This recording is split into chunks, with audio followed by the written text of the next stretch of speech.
Come with me to Baha Mar in Nassau, Bahamas. My family and I took a cruise on Carnival Celebration, and instead of doing a regular excursion, we decided that we wanted to visit the Baha Mar Resort. This is a Grand Hyatt property, and while many people want to run straight to the Atlantis when they visit Nassau, Bahamas, we actually wanted to see what Baha Mar had to offer. Upon arrival, you can see that there is a west and an east tower to this resort.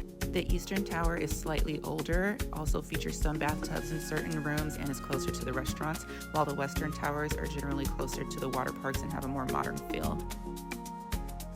One of the first things I noticed upon entering the lobby was this beautiful casino and these beautiful spinning doors that my sister did not realize needed to spin, so be careful about that.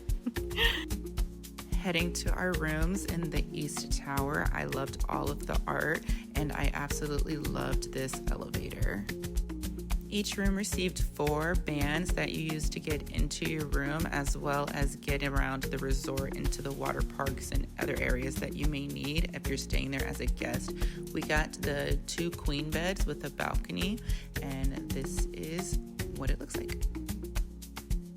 We did have a bathtub because we were in the East Tower, and some of those rooms do come with bathtubs, and we did have a few kiddos.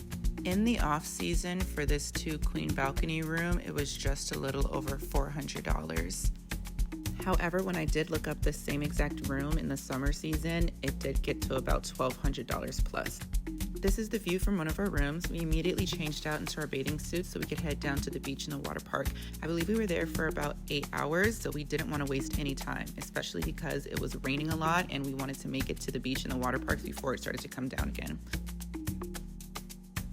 This resort was so beautiful. One of the downsides about only being here for the 8 hours was I did not have enough time to see absolutely everything that this resort had to offer. One of the things I was adamant about seeing first was this under cave aquarium. It was so cool to be in the pool and see this at the same time. We decided to strategically split up our time. We took the kiddos straight to the water park, and this is where you also need your wristband to get in. And while they stayed there with my dad, all the adults decided to go to the beach. If you love an Instagrammable photo op, this boardwalk right next to the beach was perfect. This beach was not far from the pool, so the kids did end up eventually walking over with us, but it started to rain, and so we went back inside, but my brother and sister stayed out on the jet skis because they're crazy. I took this opportunity to use some of the amenities like this luscious robe after my shower, and then head downstairs to see what restaurants and stores they had for us. It was getting close to return to ship time, so we did head back out to the shuttle that brought us there, and we were trying to make it back before it rained again. Unfortunately, we did not make it back in time. It was raining pretty hard, but Carnival had the towels ready for us as soon as we got back on board, and I would say going to Baha Mar instead of an excursion was 10 out of 10 experience.